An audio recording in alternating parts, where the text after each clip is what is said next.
It is a scam when you don't allow everyone to operate on fair terms. We are the Robin Hoods of sports betting. We take something back from the rich bookies and enable our customers to beat them instead.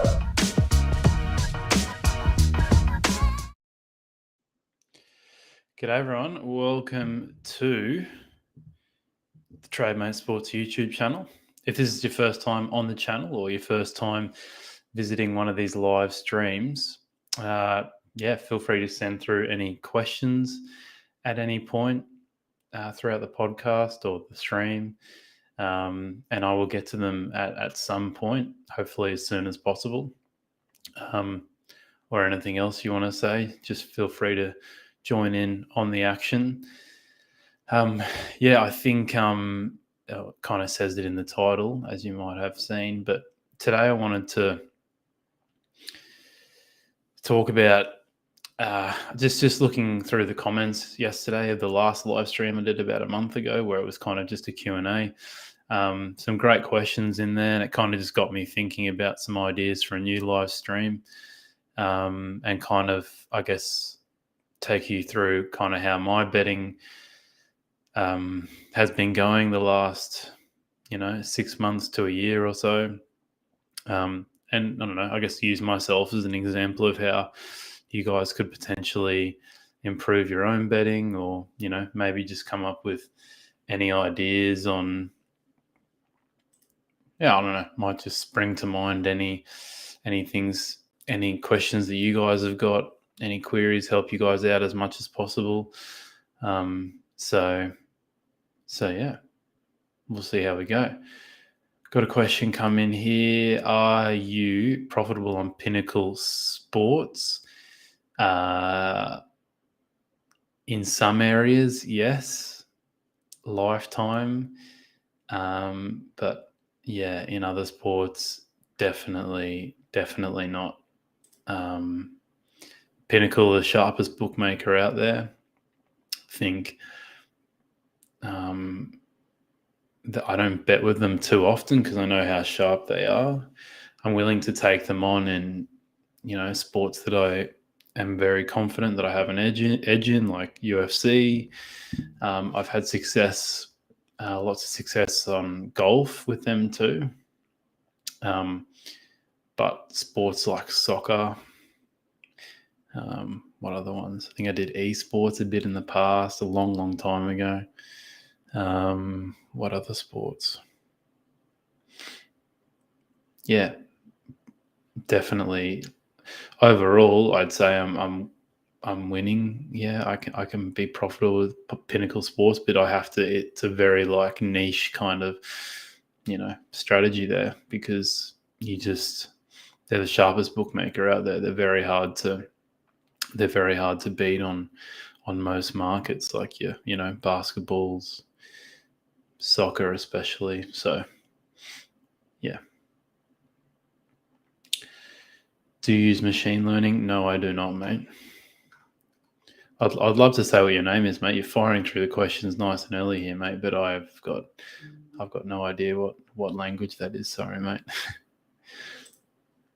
Do you know how to find non-linear relationships in data? No. Look, if you're looking at any model questions, anything like that, modeling in sports, all that kind of stuff, I'm not the man to ask. And also stuff to do with robots and machine learning, like you're talking about, I'm definitely not the man to ask about this kind of stuff. This is not how I operate in sports betting. What are the best websites to look for soccer predictions? Do you mean like tips, or predicting who's going to win, or statistics around an upcoming game, that kind of stuff? Either or. Oh, mate. Yeah, maybe just give me some feedback first on this question here. Temple Kish.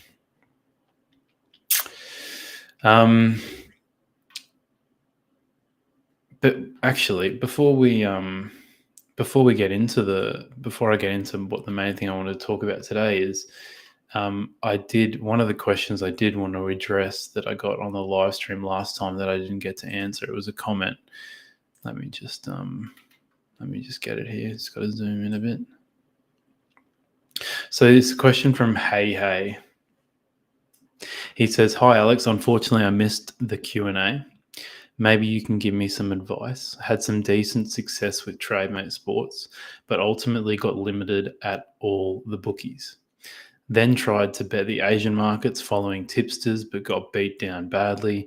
Now I am struggling to see what my next step in betting could be, maybe focusing on a specific sport or niche market and see if I can get an edge there.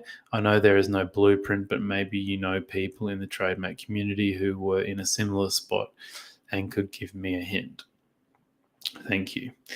Well, it's a great question because, that's one of the issues with TradeMate is a lot of people want to continue to use TradeMate, but they lose all of their accounts.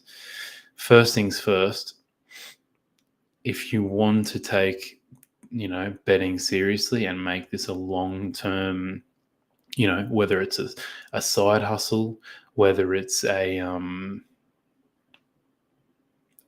professionally, obviously, or a part-time job, you need to get your hands on sports betting accounts. Your own accounts, if you are a good sports bettor, will get limited, will get banned. So inevitably you are going to have to source new accounts.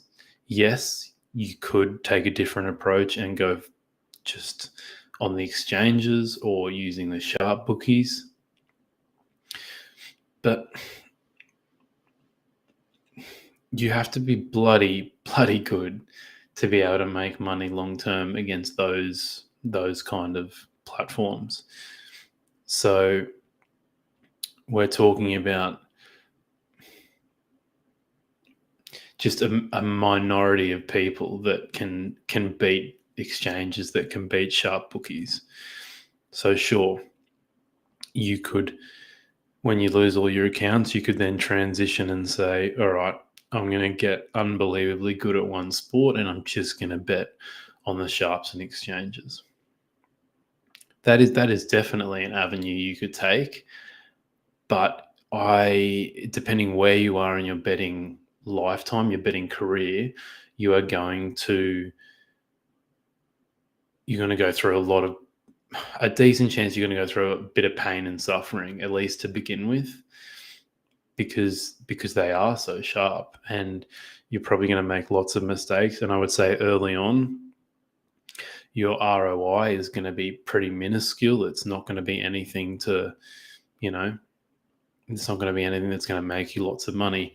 And if you're in a situation where the only accounts you've ever had are your own, I'm assuming your bankroll is not that great, not that big, and you're building a small bankroll on a small ROI, it's just going to take you a really long time to build that bankroll up and to make money long term.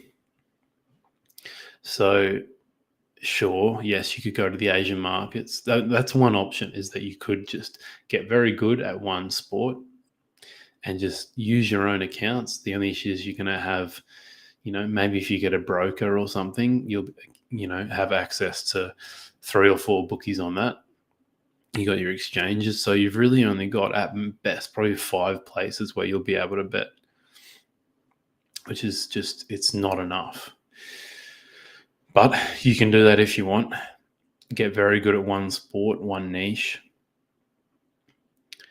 What I would do, or what I have done myself, is you've just got to find more betting accounts, whether it's your friends, family, etc. That's just 100% the best way to do it.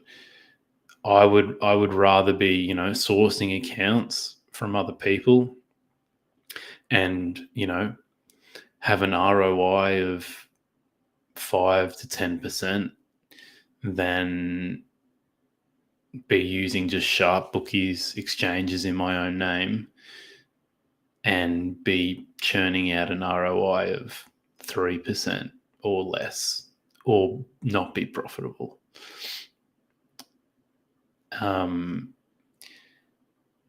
So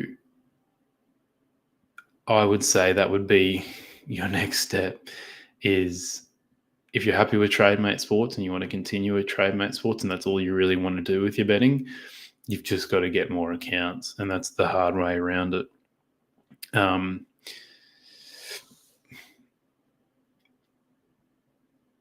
Yeah, I think that kind of answers the question. And I'm going to talk about tipsters quite soon, just in terms of this overall stream and what I wanted to talk about.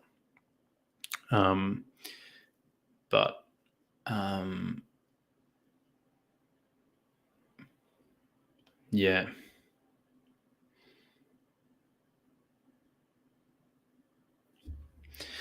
Yeah. So I think I'll answer more of this question later, but yeah, I think, mate, that's your next step, is that you've just got to find some more accounts. All right, let's have a look at what I have. Okay, Frank. Oh, some great. Thanks for all the questions, guys. It's fantastic. Are you sometimes betting on the events as they are happening to abuse the fact that bookmakers have to quickly adjust? Well, I mean, doing that kind of stuff is very hard to do nowadays, depending on the sport. Obviously, I don't live bet any sports other than the UFC. And yeah, look, if I'm watching a fight and I'm up to date on everything that's happening, I'm up to speed with the stream. My stream's not lagging or anything like that, and I see all of a sudden a fighter's been taken down, or a fighter's been rocked, or the market's I've literally got 0.5 seconds to place that bet. So I can't really talk for other sports because I don't live bet any other sports, but yeah, mate, I don't really bet on any events as they are happening. No. And it's a bit different for me too, because in Australia, you can't bet live. You have to call in to place any bets during a game or at halftime or whatever. So for me, I have to actually call in, which means that you wouldn't be able to abuse any bookmakers that are not quickly adjusting or whatever. The only reason I'm able to bet on the UFC live is because it's not an Australian bookmaker. So yeah. Can you name good sport data providers? No, mate. So this is just not what I do. I'm not a modeler. I don't use data, or anything like that. Obviously, I look at, statistics and stuff like that when I'm looking at some of my UFC bets or whatever, but I'm not the person to ask. Opta Sport. Is that what they're called? Opta? There you go. There's a good one. But I feel like they're quite high level. Yeah. Who's this? Webby. Webby, do you have a preference on the odds you bet at? So, for instance, do you look for outsiders or only back odds on? No, I don't, mate. Sorry. I kind of just, for me, it doesn't matter. If, there could be value in someone that's priced 1.1. There could be value in someone that's priced 100 to 1. I don't discriminate at all. I'd say, most of my betting is betting on outsiders generally, especially in the UFC. But that's just how the cookie crumbles most of the time. It's not like I'm, searching for underdogs or anything like that. But I do advocate, though, for whatever you're doing, whatever sport you're betting, whatever league you're betting, I think it's important to be as niche as possible, especially when you're beginning. And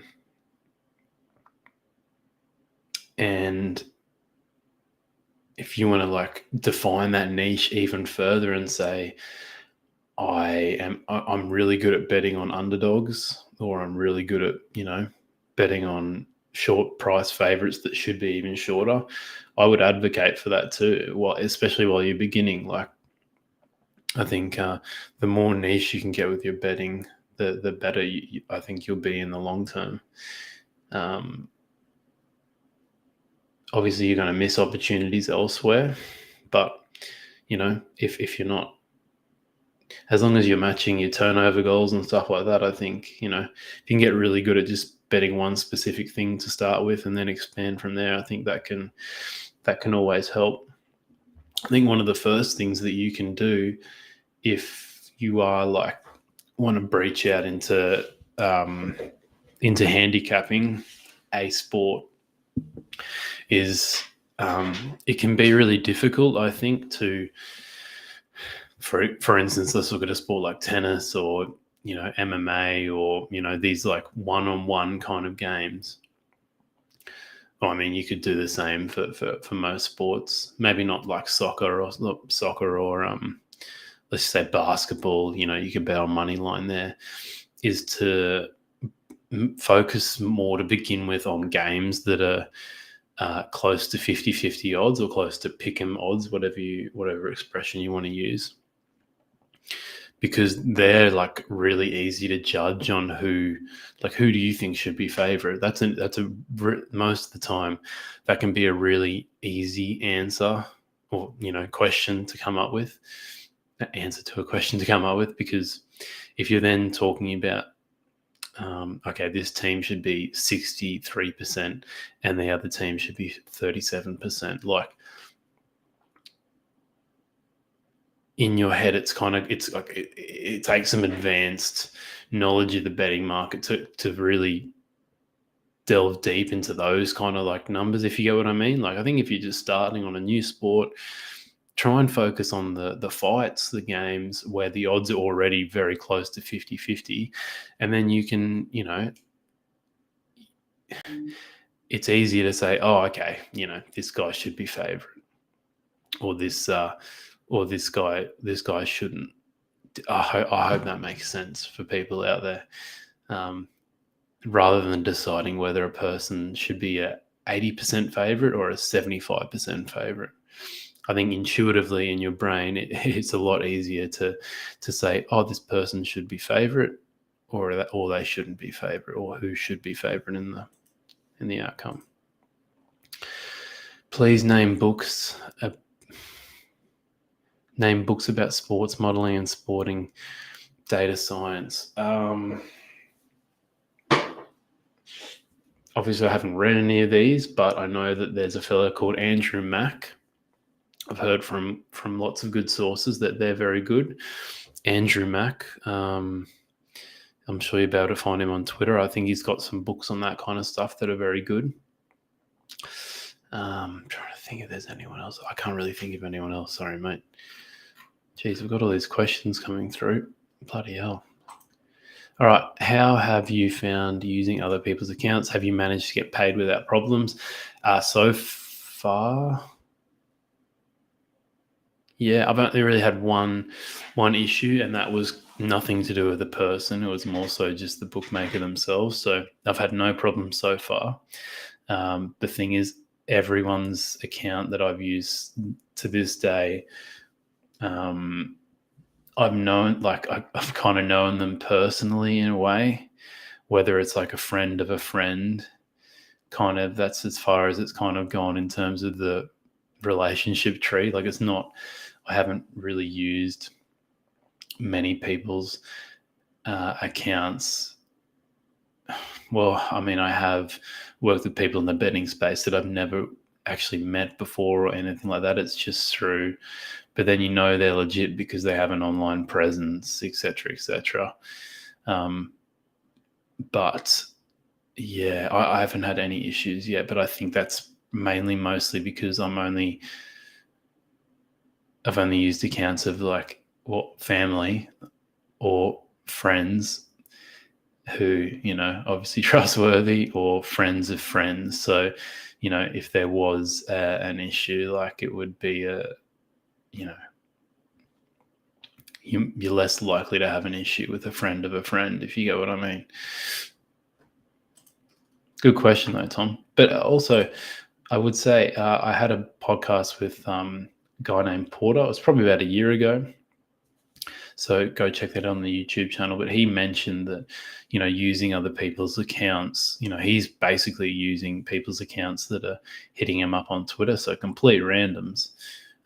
He said most of the time it's completely fine. He obviously has had issues in the past, but most of the time it all works out well in the end. So, yeah, there's obviously just that, few small percentage of people who are, not great humans. Frank, are you sometimes betting on the events as they are happening? Oh, I've already answered this one. Mate, you've asked it twice. You bloody keen. Rob Davies.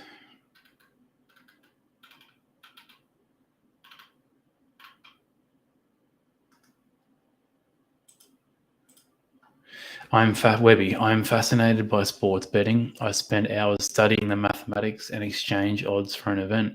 I prefer to use this method over form study. Have you ever looked at creating a system? No, I haven't, mate. But maybe that's just kind of due to the sports that I've handicapped. The main sports that the only sport I really do is MMA, UFC. And I've just recently started handicapping a few different niche markets in the NRL or rugby league here in Australia. But yeah, none of it really involves models. I obviously have like my systems and processes by which I come up with a number on a fight or something, in the rugby league space. But yeah, nothing. Nothing model wise. Do you have a specific type of event that you bet on? For example, over under assists. Not really. No, it's kind of. I'll bet any market in the UFC as long as I see there's value, mate. So, but I do think, like I said before, I think when you're starting, don't spread yourself too thin. Get really good at a few specific things. Try and stay as niche as possible. What is the best way to predict a draw in a football match? No idea, mate. Betting professionally over 6 years. This is from the Horror Hive. What do you think is the best way to increase turnover on sharp betting sites, but not sacrifice margin or market options?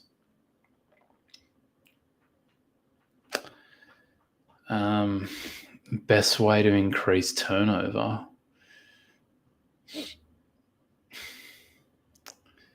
Well, I mean, I don't really understand. Sorry, mate. I just don't really understand the question, because I guess you shouldn't really be increasing your turnover just for the sake of increasing your turnover, because you could be then taking negative EV bets, which is just not worth your time at all. I mean, I guess the best way in general to increase turnover is to improve your betting, because then maybe you'll find more errors or, more value in the betting markets and be able to exploit. But yeah, that's the only thing I can really think of. Oh, hey, good to see you here, mate. Yeah, answered your question earlier. Yeah, it's not easy, mate. Nothing in this bloody industry is easy. Spenny, Winning with Data. Anton Martin is a new book. Oh, Bushstar. Yeah, I should have said that too. Yeah, sorry. He's got some Monte Carlo book. Yeah, great. Sorry, it's very early for me here. That's another good one.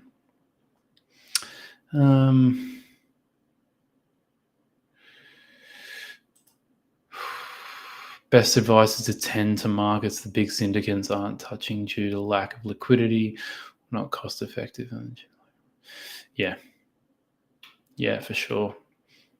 I think in general, I've heard this advice on a lot of other podcasts in the past, and that is if if you're looking to get into a sport or a particular league or something like that, and you're new to betting, the first thing that you should do is go to a Pinnacle sportsbook, or any kind of sharp sportsbook, but Pinnacle's probably the best one to go to, and check the limits on a particular sport or league, and whatever one's got the smallest limits, start with that sport, because that means that they essentially, if you log on to a game, whether it's on game day or not, I'd say go to a sport or a league on the day the game's being played, and if the limits are €100 or something like that, basically means Pinnacle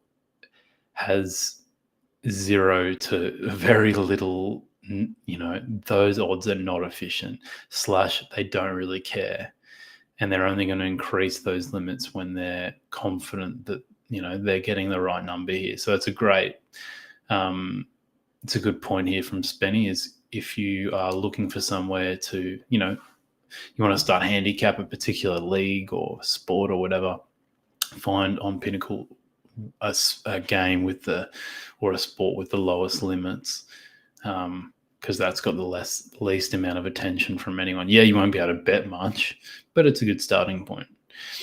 Mark, can you take your betting to the next level without using betting exchanges? 100%. Yeah. I should probably just get into my topic for today, but there's been so many bloody questions, so don't touch.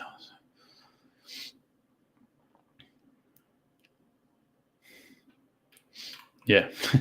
And we've got Murad here. Thank you for the live video, bro. I just find it difficult to analyze matches. Which app or website do you use? I assume you're asking for maybe, football statistic websites and stuff like that. I've done a video on that before. The ones that I kind of use, but only for, recreational purposes, not for trying to get an edge on betting. It's very hard to have an edge on betting just using public websites. It's almost impossible, because that's publicly available information. So anyone can use it to get an edge in the betting market, so it's almost useless to you. So if I was you, I wouldn't be using, maybe it can supplement what you try and do, but if you're just, let's just say a football website, FootMob, something like that, or there's soccer, is it called Soccer Stats or Footy Stats? There's a million different soccer websites. If you are using that, just a public website, to try and beat the betting markets, it just won't work, because all of that is already factored into the line, especially in a big league. So, okay, Jacob, this is the last question I'll answer before I get into everything today. Otherwise, I'm going to be here forever. Do you think that the advent of AI will cause end of profitable sports betting?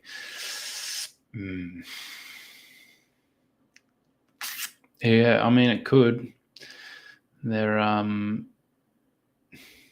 the moment, obviously not at the level yet, but yeah, mate, I think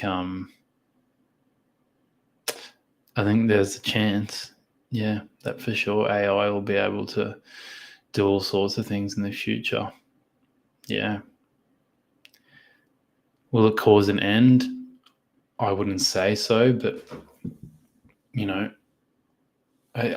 know. I don't know how advanced AI is these days, but yeah, I'm sure that it's definitely going to change the way, people can bet. But you've got to, I would assume there's only so much that AI could do. So for someone like myself, is AI going to be able to go and analyze fights from the past that X fighter has had versus another X fighter, and look at all the footage and video that this person's always had, and then be able to use that to price up a fight and all of the prop markets that come with that too. I've got no idea. Maybe they can, maybe they can't, but God, be pretty amazing if they could. I feel like at some point you need some human intervention there, but I don't know how advanced this stuff is and how far it can go. Hell, they're bloody making Kanye West songs, so with his voice and everything. So who knows what they can do. Neil, mate, great to see you. Much love. Yeah, mate, you'll have to catch up later. All right, let's get into it. So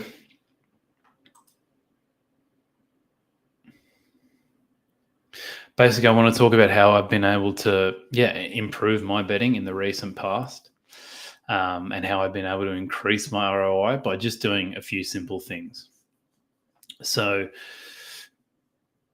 I think I've got 4 topics here I wanted to cover. One would be, obviously people know that you can follow tipsters, you can follow handicappers in the space. But I think people are generally really bad at following tipsters, if that makes sense, or being able to figure out whether they are going to be successful with a tipster or not. I think most people just go and look at someone's record on Twitter or whatever, wherever you're going to look at someone's record and saying, okay, they've got a 5% ROI overall, I'm going to follow them. And that is just it's a way too basic way of knowing whether you're going to be profitable with a tipster or not. I think, in my opinion, just from how I've gone,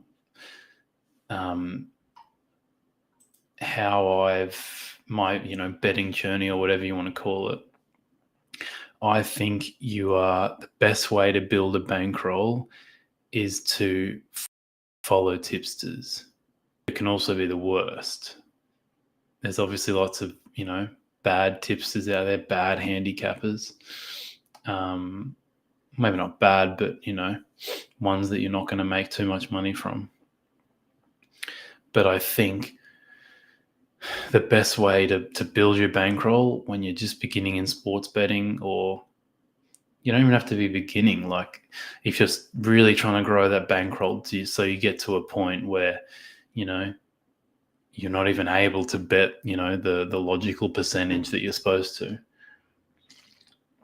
I think following tipsters and handicappers is almost the best way to go about it. And the reason I say that is, if you are trying to beat the sports betting market, unless you're using the top-down approach or the market reading, steam chasing kind of method, unless you're trying to use that method, and even if you are trying to use that method, the ROI is generally it's small, like it's only a couple of % generally. So it's very hard to build a bankroll off that unless you're putting in a lot of work. It can be done, obviously, and it also takes a lot of knowledge too. But anyway, I'm going off topic here, but I think generally it is the best way to build a bankroll by following tipsters, following handicappers, this kind of stuff, because they are experts. Some of them are, some of them aren't, but generally they are experts in one area, in one sport, one league, etc. And you can't do that yourself because, you've only got a certain amount of time on your hands to, get very good at betting one sport, one niche market, whatever. So for myself, I spend the majority of my week handicapping 10 to 15 fights on the UFC. So, at the end of the week, maybe I've got 10 to 15 bets, let's just say. I spend a lot of time coming up with angles or coming up with 10 to 15 bets, a lot of time. And there are other people that are doing that too and selling their tips and stuff like that. So wouldn't you rather,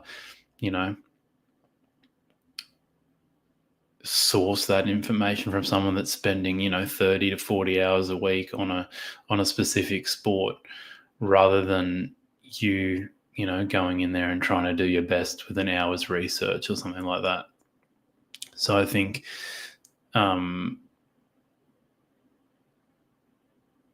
that's just time efficiency wise. I think that's the best way to build a bankroll, is to follow other experts in the field. The issue is that you have to be elite at analyzing someone's results. You have to be able to look at someone's results and say whether they're obtainable for you or whether they're skewed either way. So are they only good at certain markets? That's something that you can look at. So, for example, let's just say, let's just use my own betting as an example, because let's just say I'm really bad at betting on the big markets like money line and this kind of stuff. Who's going to win a fight? But I'm really good at betting on the prop markets. So let's just say I've got a 1% ROI on the big markets. We can get lots of money down, but I've got a 15% ROI on the prop markets. And overall, my ROI evens out to 10%, let's just say. So like, this guy's bloody good. He's got a 10% ROI on the UFC, on MMA. I'm going to make a lot of money off this guy. Then over time, you're like, I'm not actually able to get a lot of these prop bets. I'm not able to get as much money down on these prop bets. Or, I'm not able to get some of these prices. I'm getting a lower price. But, every time I bet the money line stuff this guy sends out, I'm able to get the price, able to get a lot of money down. So, over time, that's going to work out. Let's just say this, myself, I had a 1% ROI on the money line markets and a 15% ROI on the prop markets, but I'm only able to get smaller amounts down on the prop markets, if anything. And then I'm getting full stakes over at the money line side. It's going to even out. So over time, you could be a loser with this tipster, or be, have a 1%, 2%, 3% ROI with this tipster, compared to the 10 that you were expecting at the start. So you have to, be able to look at this person's results and be able to see where are they actually making their money, what markets are they making money on, and how is that going to affect, maybe you have endless accounts. Maybe you can get access to all the prop markets and it's fine. But that's just an example. Are you able to get the prices that they quote? Are you online when they send out the tips? Is it getting steamed in and you're never able to get the prices? These are obvious things. Are they beating the closing line? Also, other things, that's another thing that you can look at. Like, I think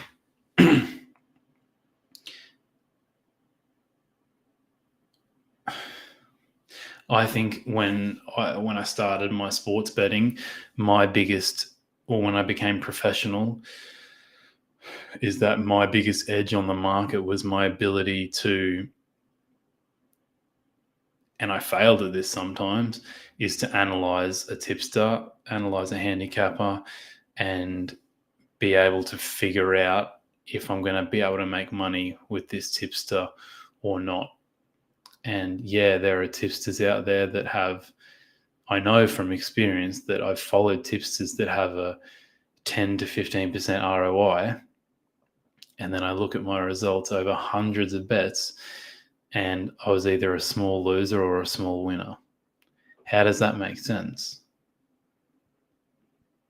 It makes sense because sometimes you're not able to bet the bets that make them money, but you're betting the bets that are very small, it's profitable for them. So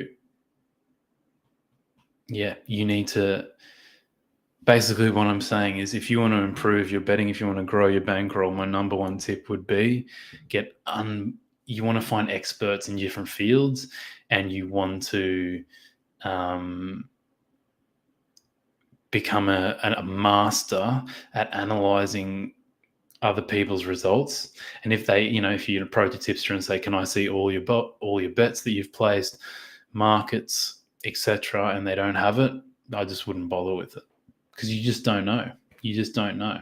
They could be unbelievably sharp at prop markets, but you're not even able to bet them, and then be unbelievably bad at bigger markets, and you're able to bet those, and you become a loser with them. So I think the best way to make money overall from sports betting is to become elite at following tipsters and being really good at analyzing their results, because how long does it take you to place their bets every week? Might only take you half an hour to an hour every single week. Multiply that by 10, 15, 20 tipsters. You're getting a lot of turnover down on experts in the field. You just need to know.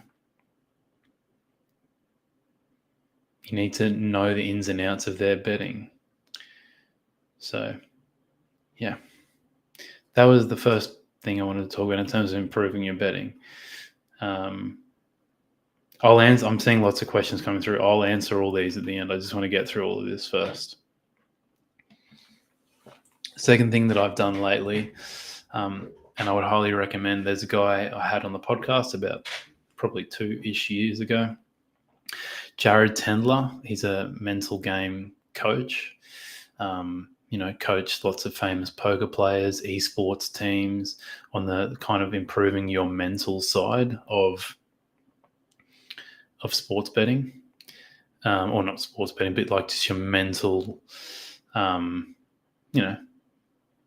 how you're able to use your emotions and stuff to just figure out all sorts of stuff. But I'm really doing a bad job of. But look him up, Jared Tendler. And I recently read his book. What's it called? Mental Game of Trading. Let me just don't want to let Jared down here. The Mental Game of Trading, it was called. Yeah. Came out 2 years ago. I had him on the podcast to talk about the new book, but I recently read it. And I'm not going to, go into the ins and outs of the books, but I think it's a great read for anyone who does this professionally and wants to learn more about themselves and where they can improve in terms of their mental game. It's something that most people will ignore, and they'll just look at the X and O's of betting. Whereas I think you can really improve your sports betting in general if you're looking at some of your own flaws when it comes to your mental game. So I guess, listening to the book, following some of his strategies, some of his tasks that he gets you to do, I was just able to find some areas where I was losing money because of my mental game and constant errors that I would continue to make. And things like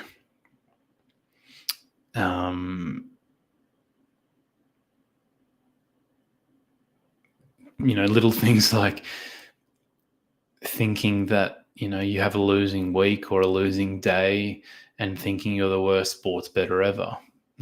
Those kind of things are normal things to feel at times, and how you can not fix it, but approach those topics with like what to do when that happens. Because I think most people, when they're feeling, anger, what are some of the other topics that he talks about? Greed, fear, all these kind of emotions. When you're feeling these things, the first thing people normally do is they go, "Oh, I'm not feeling too good. I'm going to take a break from sports betting for X amount of days." And it's like, you're suppressing those feelings.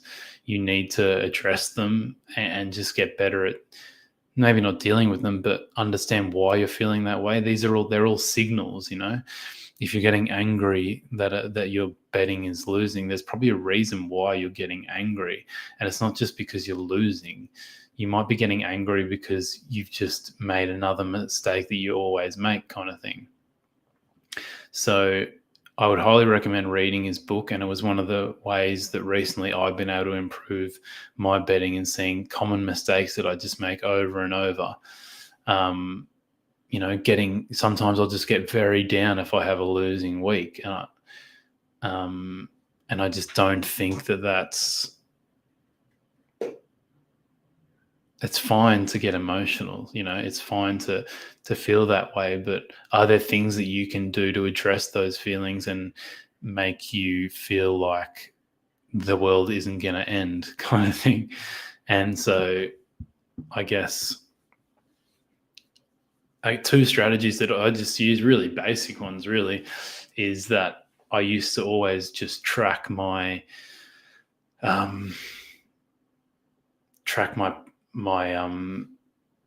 my sports betting weekly. Like I used to always just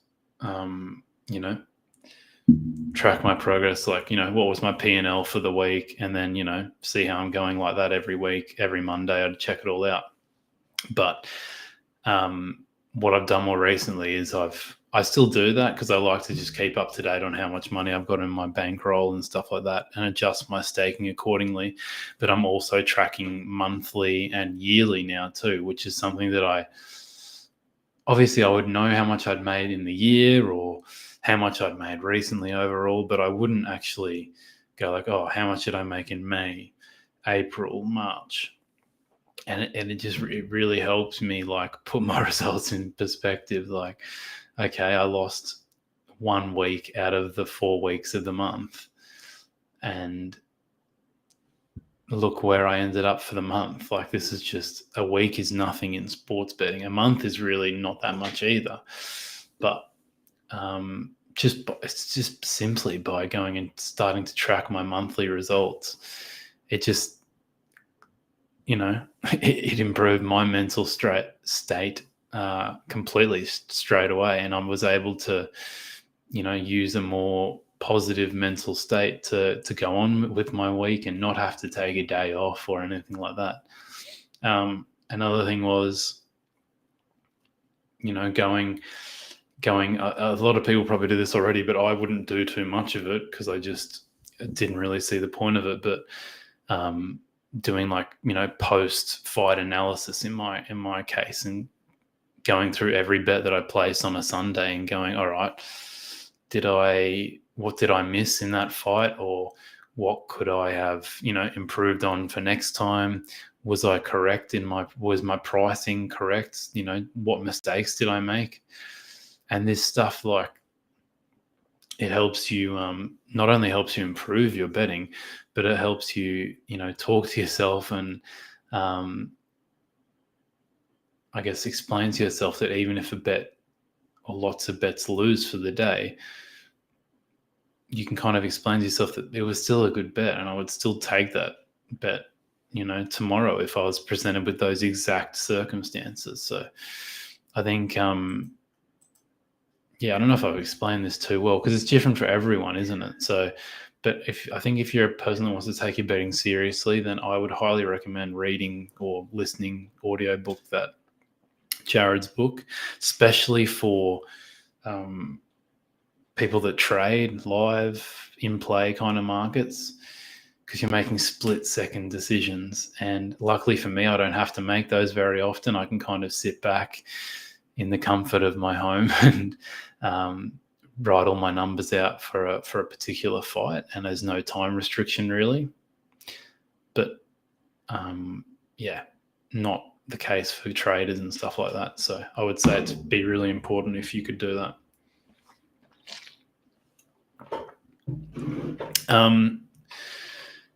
Number 3, and I think this is one of the reasons why I've been successful with sports betting, is I think I'm very good at tracking my bets. It answers like every question you ever have. You know, why am I not making money with this tipster? Why do I always kind of lose this bet? Or why do I feel like I'm always, I'm always losing money in this particular market, this kind of stuff. And if you're really good with your bet tracking,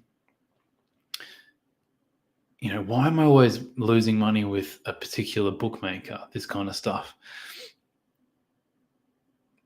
If you track your bets really well, your answers are right there.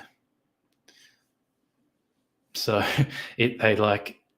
I think you can build up a lot of anxiety in sports betting, or a lot of doubt, if you don't have answers to the questions swirling around in your mind.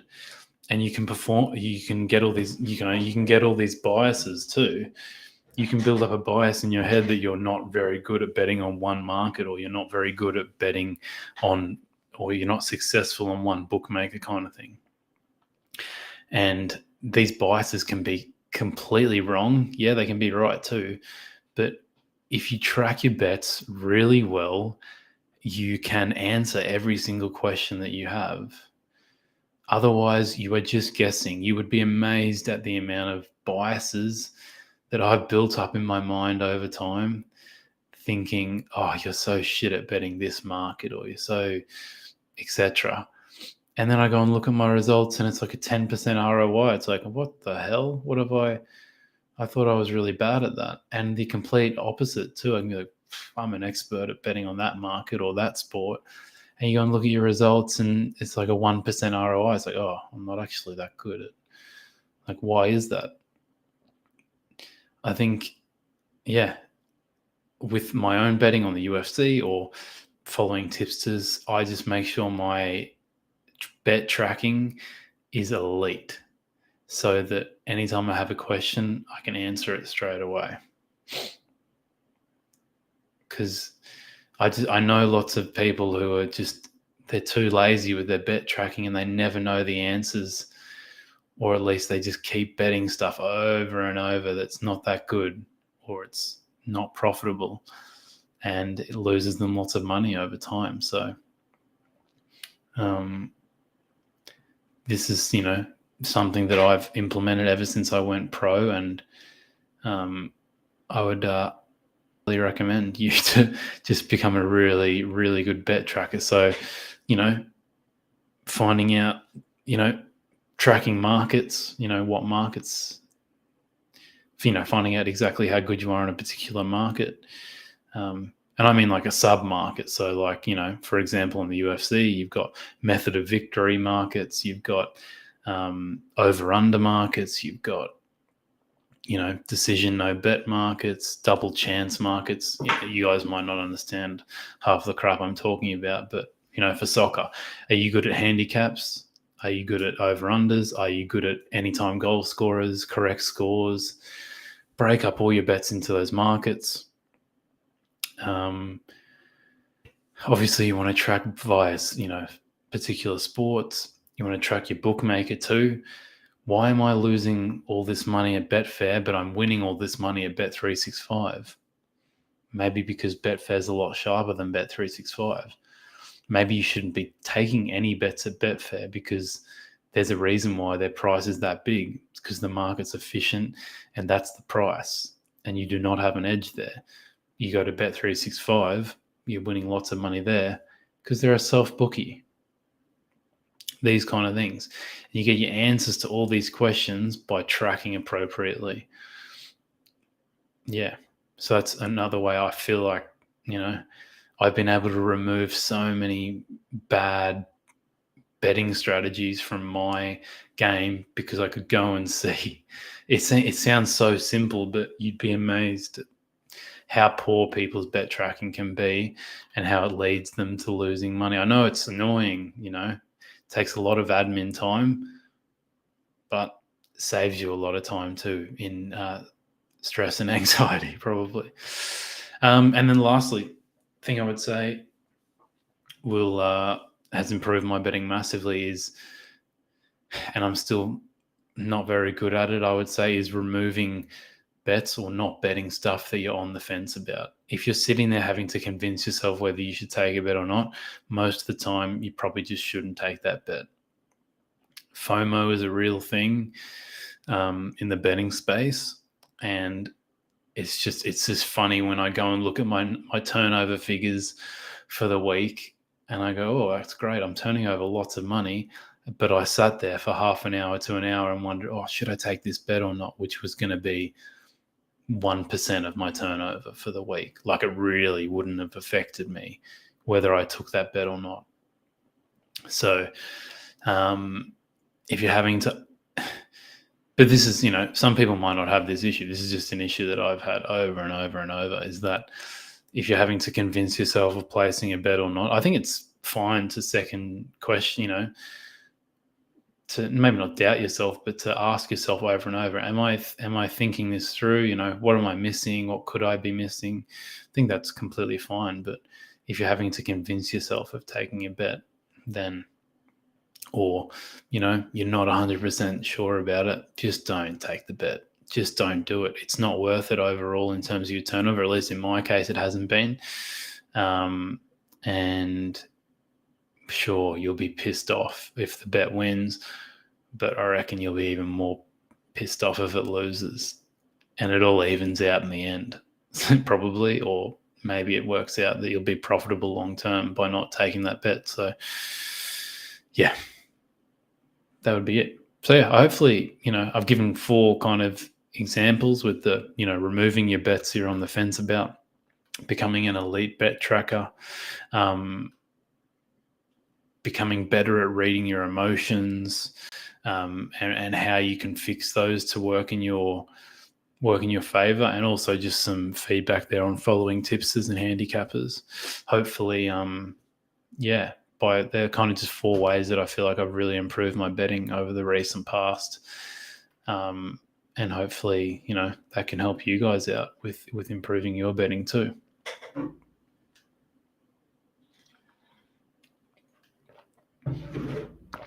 All right. I'll catch up on some of these questions. So we've got the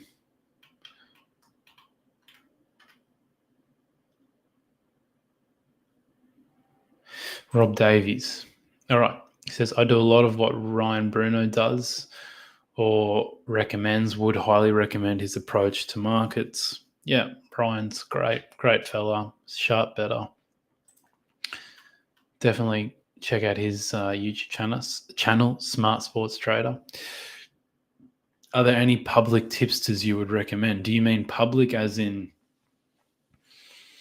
free, or as in you have to pay them? Yeah, sure, there are plenty out there, but this might be like slightly controversial, but I would never tell the public what tipsters I'm using, because I don't want to lose that edge. I mean, I understand people want to like empower people and say, that you should go out there and say, oh, this tipster's great, made me lots of money. Help the tipster out in a way, get them more subscriptions. But maybe I'm just not a good person, but I really don't want to use, I'm not saying that I'm famous or anything like that, but I don't want to give anyone their, I want to keep the profits all to myself. I don't want a tipster that I've been using for years or months or whatever that's made me lots of money. I don't want I don't want to make them more famous because then they're not going to be around any longer. I'm not going to be able to get their prices. So, yeah, sorry, Willie. Just overall, mate, I'm not going to share tipsters that have made me money. Maybe I could give some recommendations of tipsters that I know are good, but I just can't really utilize them. But maybe one day I'll be able to utilize them again. So, sorry, mate. Is it true? This is from you, Small Fish. Is it true that bookmakers place bets at other bookmakers to balance the book for sports events? I think bookmakers definitely most likely do place bets at other bookmakers, especially like so let's just say like a sharper model.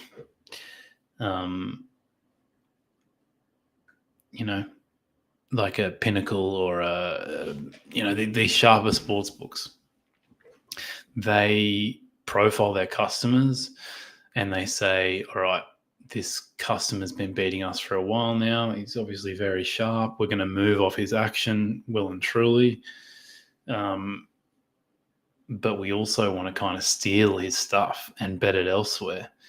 So, let's just say you're a sports book and you're taking big bets from someone, and over time you're like, fuck, this guy's bloody good, beats the closing line every time, he's beating us. Why wouldn't you use his information or her information and go and bet it elsewhere yourself? So for sure, but I don't think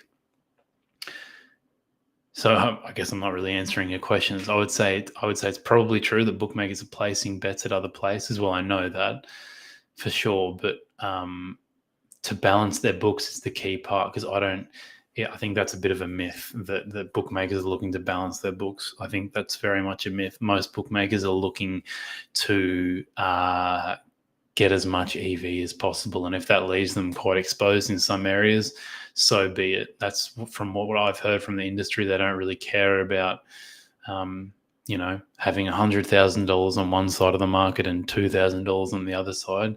If they're on the sharp side, they'll run their luck there, and they're just like, they're basically sports bettors, bookmakers, just the other side of the coin. Hello, mate. J1R, he says, list the top 3 sports Pinnacle are sharp at in order. Oof. Yeah, I don't know, mate. I would say probably number 1 would be, well, just go and look at their limits.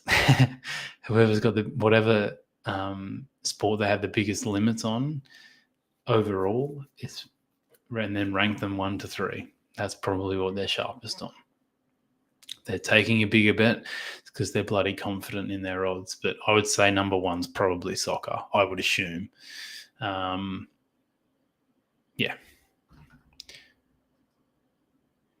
I wouldn't have a clue about Bet Online, mate. I've never placed a bet with them, so I would have no idea. Sorry, mate. What kind of countries do you recommend that are best to do professional sports betting, as in getting access to smart bookmakers internationally? Well, I guess the best places to bet from professionally are going to be the ones where you can get the most bookmakers from, and also don't have, like, for example, like the UK has probably got the most bookmakers that you can, the most places you can go and bet to, sorry. But I believe, I know I'm not too covered on the situation, but they've got, all these laws in place now where they're checking your, financial situations. They're only allowing you to deposit a certain amount of money. So maybe that's not the case anymore for a professional sports bettor, that, if I've heard, people say that you can only lose like £100 a month or something like that from sports betting in the UK. Like, that is just not viable for a professional sports bettor. So that's important to look at too. Are you having problems depositing money? Like, I know people in living in Norway was quite tough depositing money into bookmaker accounts. So that's another thing you got to look at. I mean, the US is probably a very good place to be right now because they're kind of, booming in terms of, they're kind of just opening up everything now. I know some of the bonus welcome offers are humongous, so that's a very good place to be right now. I think Australia is very good. We've got lots of bookmakers here. And generally just comparing some of the limits here compared to the UK and Europe and stuff, I think you can generally bet a little bit more here at some of the bookmakers on certain markets. So, yeah, it's impossible to say who are the best places to be at. But you know what? Probably right now, if you're just beginning, I would say, the US probably very good right now. Lots of big, free money essentially if you just use match betting with the welcome deposits. J1R again, he says there's a positive yield for Bet Online using TradeMate. TradeMate uses Pinnacle to calculate the edge. If that's the case, does that mean Pinnacle is sharper than Bet Online all round? That you can't really say all round, mate, because certain bookies are going to be sharper on other sports than others. So I would assume that Pinnacle are sharper on soccer than Bet Online. I would assume. I think that's a pretty safe guess to take. So sure, if you're using Pinnacle as your benchmark, Pinnacle as your efficient sportsbook once you strip out the margin, then and there's a difference there, then I'm sure that there's probably an edge there. I mean, if it's showing that Bet Online that there's a positive edge there on a certain sport, then sure, yeah. And yeah, a TradeMate uses, I don't want to go into like the exact way that they the algorithm works, but yeah, they use sharp bookmakers like Pinnacle to come up with the true odds on an event, on a game. So yeah.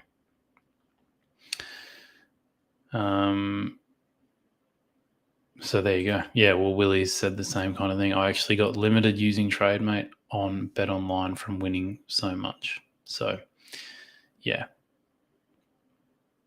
Yeah, Bear says, I missed your question. Sorry, mate. Let me just go back up.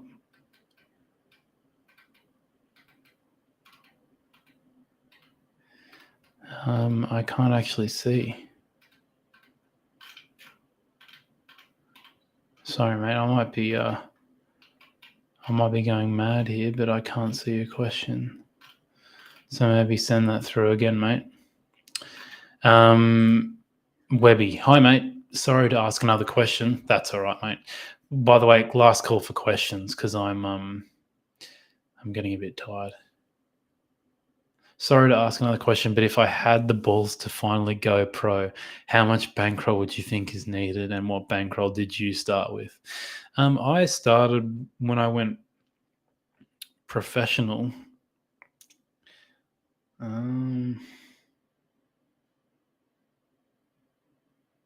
I think it was only like 30 or 40K, and that's AUD. So I don't know where you're coming from, but the Australian dollar's weaker than US dollar, euros, pounds, all that kind of stuff. So I think I only started with 30 or 40K. You just got to, the question you've got to ask yourself is how much am I turning over and how much is my edge? So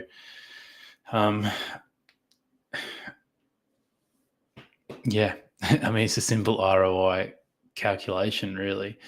So if you're able to turn over your bankroll lots of times every week, but your edge is, minuscule or very small, you've just got to work out like how much money do you need from sports betting to sustain whatever lifestyle you need. If you need to make $1,000 a week, well, if you have a bankroll of $40,000, whatever, and you're turning that over once every week. So you're betting 40,000 every single week, and you've got a 5% ROI, let's just say. So what's 5% of 40,000? That is $2,000, I think. Is that right? Yeah. Is that right? Yeah. $2,000. So is $2,000 a week?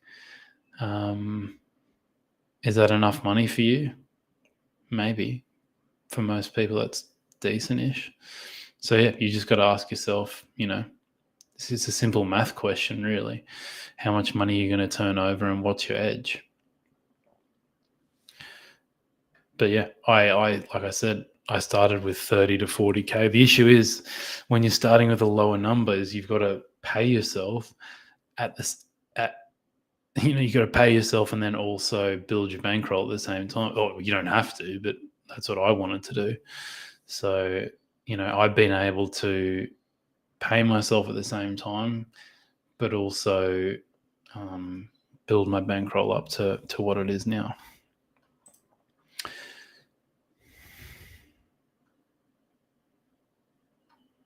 Yeah, I think Neil's kind of just repeating what I said there. I think UK, like I said, used to probably be the best place, but maybe not anymore.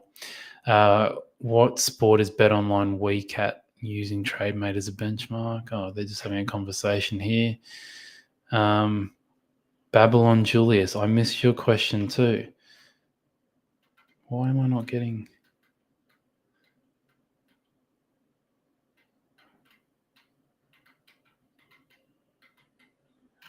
Babylon Julian.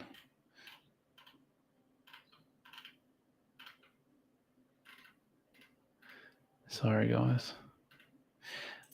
Oh, here's one. I have spent a lot in paying tips as where can I get the best tips on football predictions? Yeah, mate, I actually don't even think I follow any football tipsters. So I'm not the man to ask, but there are plenty of good ones out there.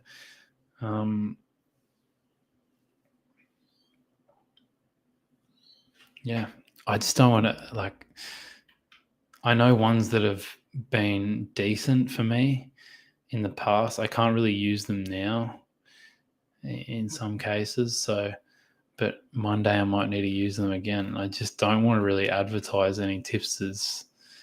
Maybe I'm a shit bloke, but I don't really want to advertise any tipsters that I've got a big edge at, because I don't want to lose my edge in the future. Sorry. But yeah, there's no more questions. Wowee. I'll give you guys a couple of minutes just to fire through anything else. But if this is your first time on the TradeMate Sports YouTube channel, please, make sure you subscribe. Give this stream a like if you've enjoyed it. And but I could not find your maybe I'm not getting. Just post your question again, because I can't see it. I can see what you're writing now, but not your question. What was I saying? Yeah, do all the good stuff. Subscribe, like the channel. You can, if you want to follow me on Twitter, there's not much exciting stuff going on most of the time, but at @AlexVella_. If you've got any questions you want to ask, it's best to message me there. That's where I'll be, able to answer you. We'll wait for Bear to copy and paste his question or write it again. Sorry, mate, I can't find it anywhere. Oh, here we go. Shouldn't we set up a similar networking event for other...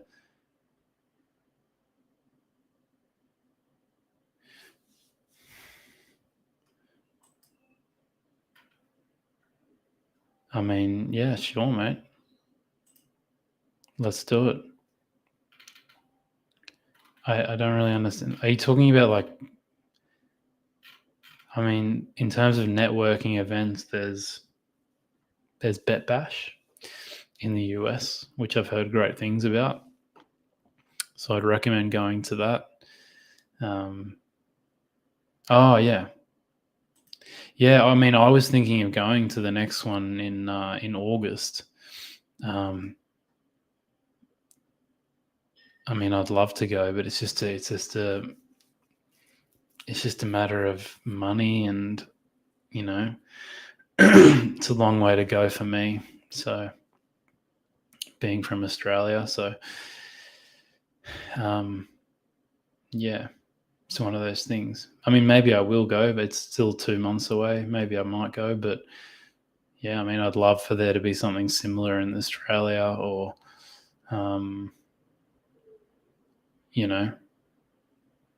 Europe. I mean, yeah, more the merrier. So yeah, let's do it. But yeah, I think that'll do us for today, guys. Thank you very much for tuning in. Hope everyone's got something out of today. I'll try and do these live streams a bit more regularly now.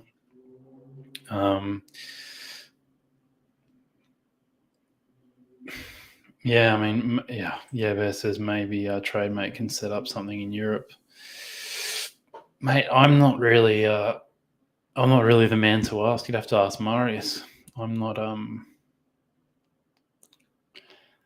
Yeah. I'm not really. This is all I do for TradeMate. I don't really work for them in any other capacity. So, but yeah, maybe TradeMate could do something. But yeah, I think. I mean, Vegas isn't too far away from Europe, is it? Maybe it is. Not so great with the geography. I think it's on the other side, isn't it? So Vegas is on the west coast, isn't it? Let me see if I'm right. Could have made a fool of myself here. Yeah, it's on the west, or not the west coast, but it's on the west side. So maybe that's a bit further away from Europe, isn't it? Yeah.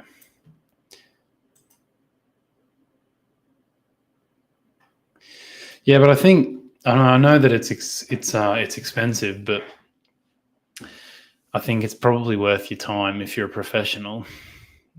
Like, yeah, I think it's worth your time if you are a professional with a decent amount of money, because you could make some really life-changing connections there. And it sounds like it's a fun weekend. Like, I mean, how much are the tickets? Aren't they like $500 or something like that? But I looked at what it includes, and it's like open bar for 4 nights in a row. So you probably, I mean, if you're looking for a good time, you're probably making your money's worth there, well and truly. Oh, it's $900. Oh, okay, that's quite a lot, isn't it?